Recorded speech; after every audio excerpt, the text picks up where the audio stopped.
Welcome viewers and welcome Mr. Barry Peatling to the Barry Peatling Sports Show. And welcome to you, Colin Sutcliffe, and all my viewers around the world and interstate. Got a few new viewers the last few days, so hopefully you might enjoy this little thing we're going to do today. Yes, and so we're going to get into the cricket. Cricket season is upon us, or the Ashes? Cricket first test starts Friday, and I'll have something to say about that shortly, but yeah. This is the off part of the season for us, but we do cover lots of sports in this business, and you've got to be very versatile. And we just want to remind the viewers of your cricketing prowess.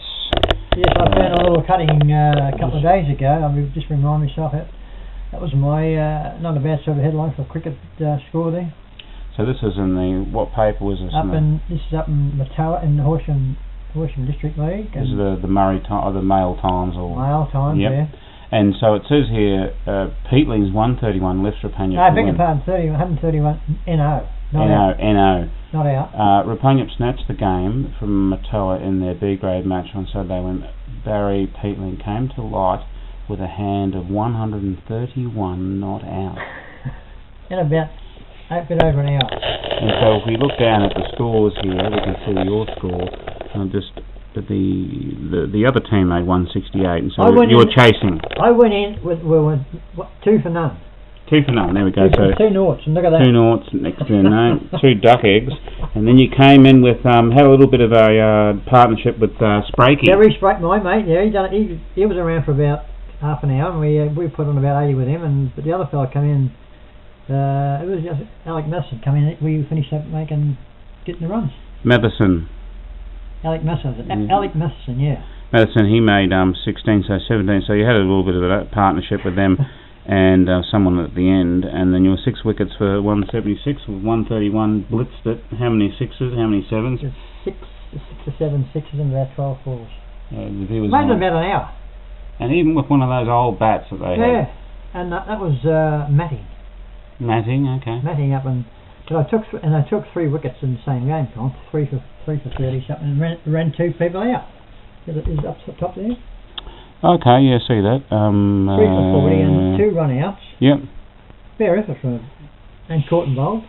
There we go. So Sprakey bowled, but he didn't take any wickets. But there we go. So I just wanted to remind the viewers that I could play a bit of cricket here. And so your opinion on cricket matters. That's my strength, really. My strength is more cricket than it is football. Yeah, you're the cricket man, but I love cricket. If I would have kept playing cricket, I would have made state cricket when I was in Richmond before I became a Rapanyup. We've got a rich cricketing history with my family. Oh yes, you have too. Herbert Sutcliffe, Bert Sutcliffe. Your great grandfather, yeah. Bert Sutcliffe also played for New Zealand. He made the New Zealand team of the century. Bert Sutcliffe. That's right. He was your uncle, wasn't he? Yep. Yeah. And he made the team of the century, and he scored 200 against India in India. Did he? Yep. So he's quite a player. Well, pity he didn't come down towards your talent. You could have been state cricketer in Victoria. He had the same name as my father too, Bert Sutcliffe. 2 Berts? Yep. One family? Mm-hmm. How's that work out? Well, we're pretty keen on the same families. We've got my uncle Colin Cole as well. You both got 2 brothers and both called Bert? Yep. Well, that's unique. Yeah, Bert Junior, Bert Senior. One was William Bert, but the other one was Bert. So. Hubert. Yeah, Hubert. All right. And well, the show about me break. Oh, they got the clamps as well. We've been over these before. Just remind the viewers. I'll show these new viewers I've got the last few days. I told them about a fracture neck, and there it is, Tweety. After traction and into traction and.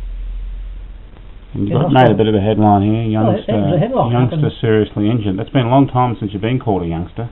Yeah, I never got old. I was always young. Young Barry Peatling. Just squint your eyes, and he's young. Yeah, well, I'm lucky to be here because that fractured neck and a fractured skull, Colin, and in hospital for 3 months. I played football the following year. Actually, I played cricket in November. That happened in May. I was playing cricket in November. 6 months later. You're crazy. Crazy, man. That's why I probably got my head's out of shape. Yeah. And my neck. Absolutely. But anyway.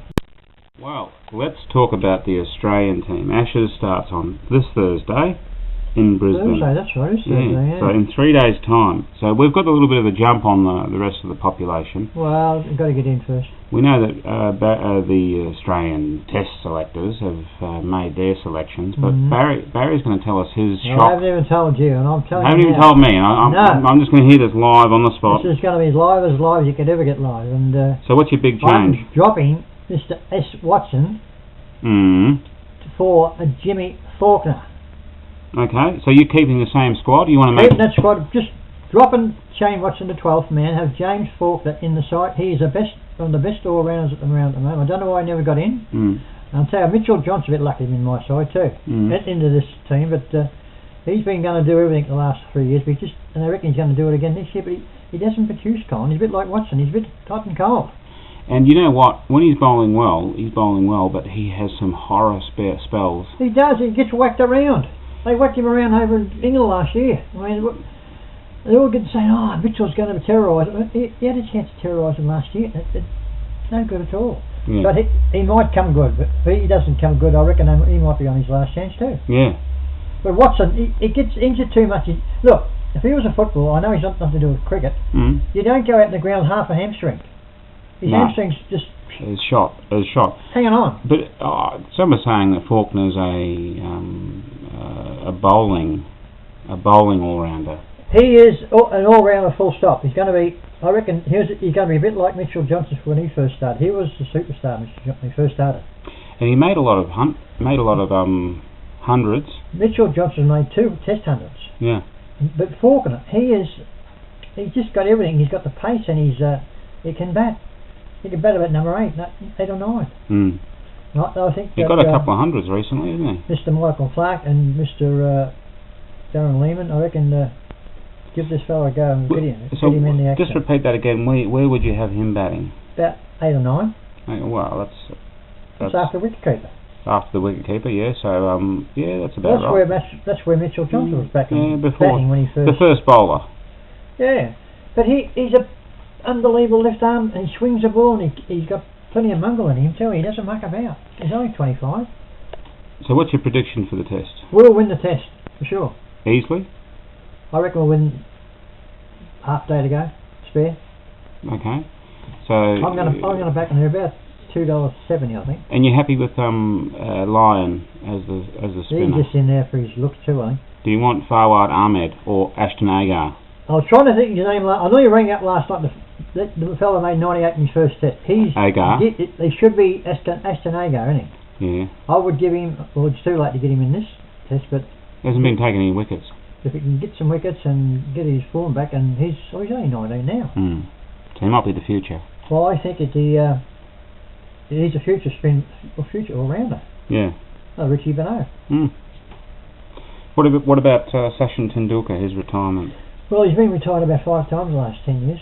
But he's officially off. He's finished he slowly retired. He retired from 2020s. He played one international. Yeah, he's going to retire from Test cricket about 4 years ago. But look, getting back to he's second to Bradman, mate. Second to Bradman, and he's still not by average, but no, just what he's done. And his longevity. It's unbelievable how he kept. He's 42, isn't he? Yeah, about that. 40. He started when he's 17.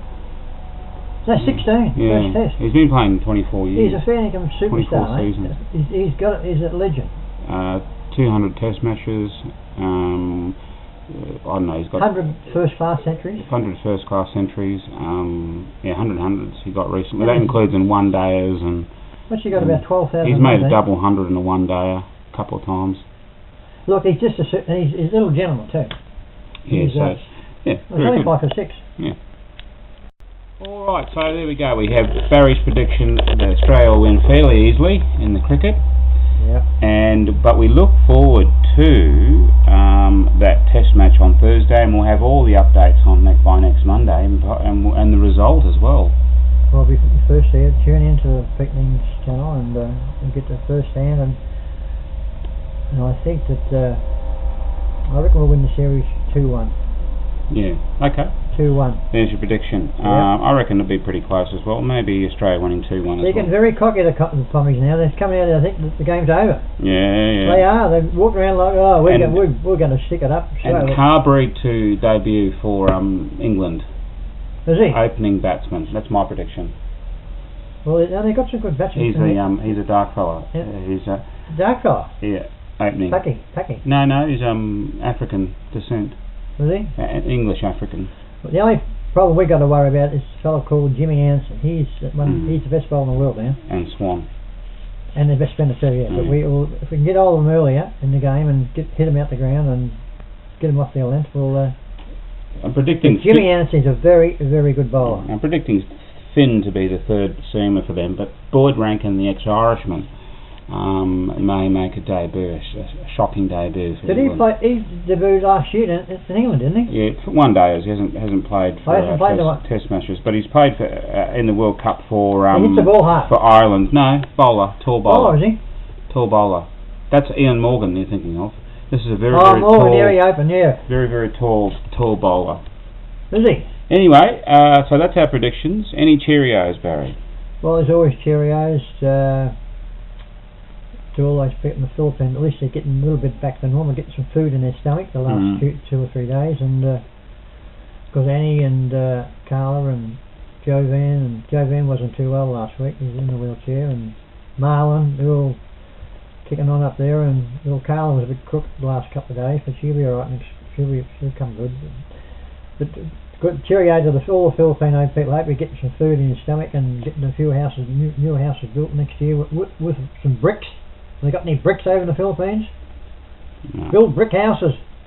Wooden houses, no good. Or cardboard houses, no good either. Because Annie was telling me they have at least 13 or 14 cyclones every year. Yeah. Every year. How can you get used to having cyclones? I don't know. They're crazy. You're blown away. But anyway, any other Cheerios? No, or PH. I don't know what's happening at PH. Give us a call. You're still alive or what? Because this reunion is going to come up in a couple of months, 2 or 3 months' time. I want to get myself organised, and I'll give Nice a ring next week and see if he's still going. And even Long John will have a. Of course, we've got reunion with the cricket. Ronnie Johnson, Maxie Thurley next week, I think. So that'll be good. And I might take the camera down, and get a bit of footage and put it on the YouTube channel. Yeah. Any other Cheerios then, Barry? No, that's about all for today, Colin. All right. Well, we look forward to the tests, and we'll give you the results next Monday and keep you updated with the maybe training of the Chelsea Football Club. I'll have something to say about Chelsea Footy Club next week, because I'm going down to watch them next week. So that's all for me for today. And that's goodbye from me. I'll see you next week. Bye-bye. Bye.